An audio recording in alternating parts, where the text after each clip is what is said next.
it's not pronounced Tai Chi, it's pronounced Tai Ji. So I want you guys to get used to saying Tai Ji Chen, which is the real way of pronouncing Tai Chi Chuan. Okay, so Tai Ji Chen, the grand ultimate fifth. And some of you thinking that, oh, some of our movement is not powerful enough. You come and see me, I don't think you have the guru left to play around with. So remember, when you're watching through the DVD, need to have an open mind a little bit and see what I gotta tell you. Don't do some of the martial arts you've done already before, and then just touching people up, and that's what you think we are like you. We're nothing like you.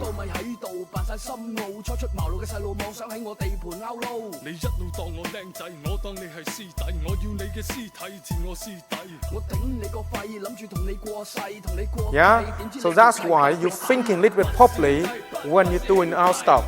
That we're dealing with thing here is reality, and we talk to you that way. Each thing we use is a lot of power, not from the hand, it's from the body, from the waist when you hit them.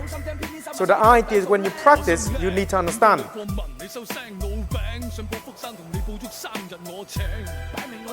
We find this move of Tai Chi in section 2 of the Yang style 64 posture form that we teach here.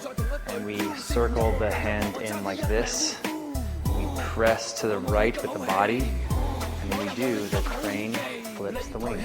Like that. And the fighting application on this is trying to use deception with one hand while we strike with the other hand.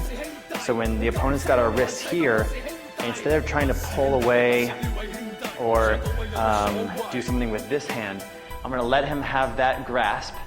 And I'm going to take my other hand, step in, and lift it up to his chin and knock his chin back at the base of my wrist. So in all of the Chinese Kung Fu or Gong Fu styles, we can use every part of the body as a weapon. Okay?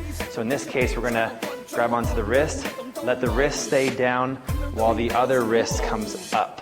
And we can either go to the chin, we can go to the stomach, or we can even go to the humerus or to the elbow and lock out the joint if he keeps his lock. If he lets go, then we're out. When you come in here and when you hit, that's the whole idea of that. It's in the wrong line, I don't want to go in. And that's when I have my back of my knuckle. Make sure that I made a mark on here so he can remember me the rest of his life. So don't mess around with me again. So that's why you come in like that, boom, in here. Now when you come in here, when you boom, that hurt, and then boom, that coming in.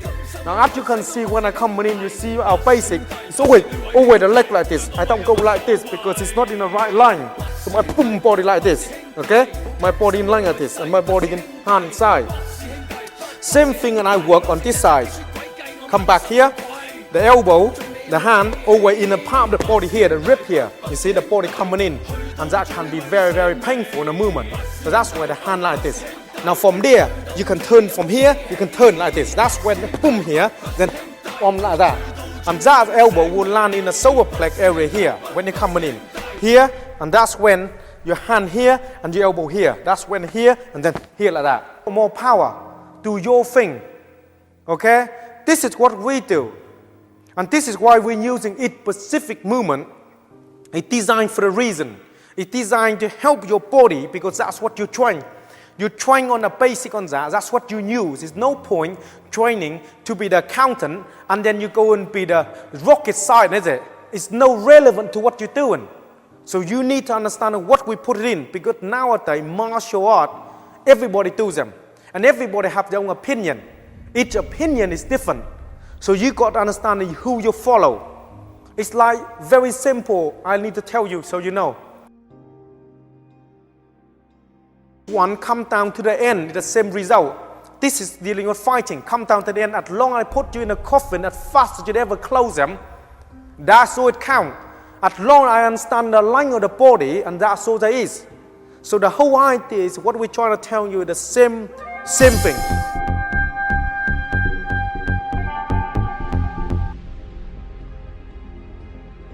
Bone breaking. In some ways are sinew separation. In some ways are heart-rendering hammer and then striking the bull on the other side of the mountain. This would be an example of the bone breaking, or in this case, cartilage breaking, and maybe even knockout from the hit to the chin. Okay, thank you. Let's try it once in full speed.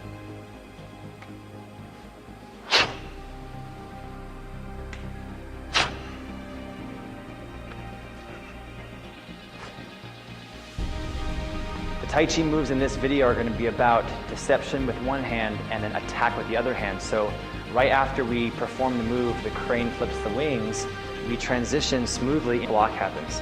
So we're going to block and move in for the push at the same time. So I want you to get a partner and practice blocking and striking almost simultaneously. I'm going to block, I'll step in and try to hit with power. And it's a really painful strike to the surface of the skin, but also deep in the diaphragm. Again, when they come in, block, strike. Again, blocking and striking. It doesn't look like much. If you were to feel it, you'd feel the power, because we're trying to hurt the skin, but also we're trying to compress the rib cage so that we hurt the lungs. It's the same theory behind the 1-inch punch.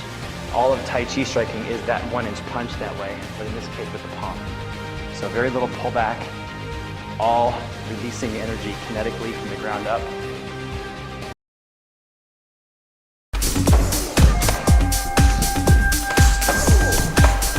Turn this time, turn on other side like this. When you come in here, change the hand position. Okay, again, lower your body down.